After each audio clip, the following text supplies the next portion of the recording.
মুমিন একটা দেহের ন্যায়।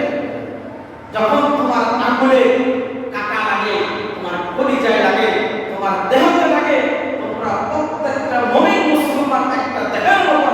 যেখানে মুমিন আক্রান্ত হবে তোমার কলিজায় লাগতে হবে, যদি কলিজায় না লাগে তুমি ইমানদার না। আর আজকে আমার গাজার মুসলমান, ভারতের মুসলমান, সিরিয়ার মুসলমান ভাবতেছে ওই সন্ত্রাসীরা, ইহুদিরা, হিন্দু টেররিস্টরা বলেন তো এটা কি জিহাদ না সন্ত্রাসী? জোরে বলেন এটা কি সন্ত্রাসী? রাতে ঘুমাইছে, ঘুমের ভিতরে বোমা মারতেছে, এটা সন্ত্রাসী। আর জিহাদ হবে ঘোষণা দিয়া মুসলমান যখন না টিকতে পারবে তখনই জিহাদ করবে। জিহাদ পবিত্র, জিহাদ ছাড়া মুসলমান কোনো রক্ষা পাবে না। আল্লাহ বলেন আল জিহাদ ফি সাবিলিল্লাহ, জিহাদ হচ্ছে উত্তম ইবাদত।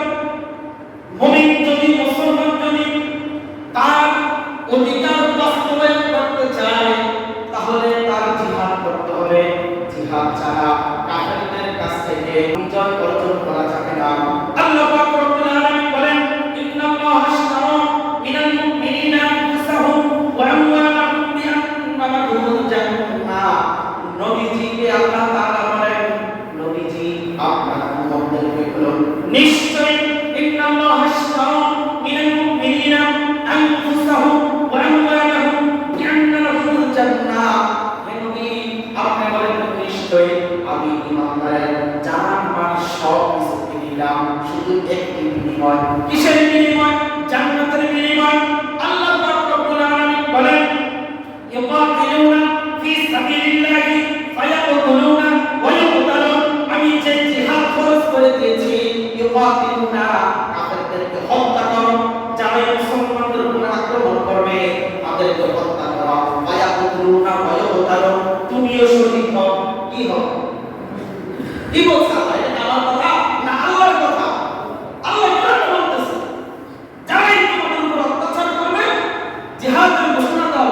ইউকাতিলুনা ফি সাবিলিল্লাহ, আল্লাহর রাস্তায় জিহাদ করো। যারাই তোমাদের উপর আক্রমণ করবে তাদেরকে হত্যা করো আর তোমরা শহীদ হও। সুবহানাল্লাহ। ওয়া'দান আলাইহি হাক্কান ফিত তাওরাত ওয়াল ইনজিল।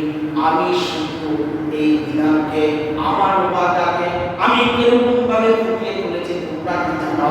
ওয়া'দান আলাইহি হাক্কান ফিত তাওরাত, তাওরাত কিতাবের ভিতরে আছে, ওয়াল ইনজিল, ইনজিলের ভিতরে আছে, কোরআন, কোরআনের ভিতরে আমি এই জিহাদের আলোচনা করেছি। সুবহানাল্লাহ।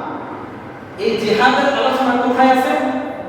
ইনজিলে আছে, তাওরাতে আছে, আর কোরআনেও আছে। সুবহানাল্লাহ। এই জিহাদকে ছোট মনে করে না, প্রত্যেকটা মুমিন মুসলমানকে জিহাদের তামান্না রাখতে হবে। তৃতীয় বিশ্বযুদ্ধের কাছে ইমাম মাহদীর সঙ্গে থাকতে হবে আপনার। যদি আপনি এই আলোচনা নাই শুনেন, যদি আপনি হক বাতিল না চিনেন, আপনার দাজ্জালের অনুসারী হবে। আমাদের জিহাদের আলোচনা প্রত্যেকটা মুমিন মুসলমান জানতে হবে, বুঝতে হবে। নামাজ যেরকম পড়ি বুঝা শুনেন, জিহাদও বুঝতে হবে কোনটা জিহাদ কোনটা সন্ত্রাসী। নবী করিম সাল্লাল্লাহু আলাইহি ওয়াসাল্লাম 13 বছর পর্যন্ত নির্যাতন সহ্য করেছেন, 10 বছর জিহাদ করেছেন নবীজি। কেন?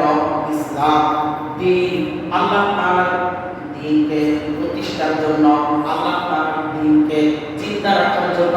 আল জিহাদ ফি সাবিলিল্লাহ, আমি নামাজের চাইতে উত্তম ইবাদত দিয়েছি জিহাদকে। কেন? জিহাদ যদি করো ইসলাম প্রতিষ্ঠা হবে।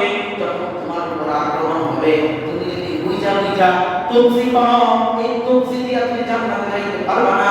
ফরজ করে দিয়েছি এই জিহাদের জন্য তুমি প্রতিবাদ করো, সংগ্রাম করো, আন্দোলন করো, মিছিল করো,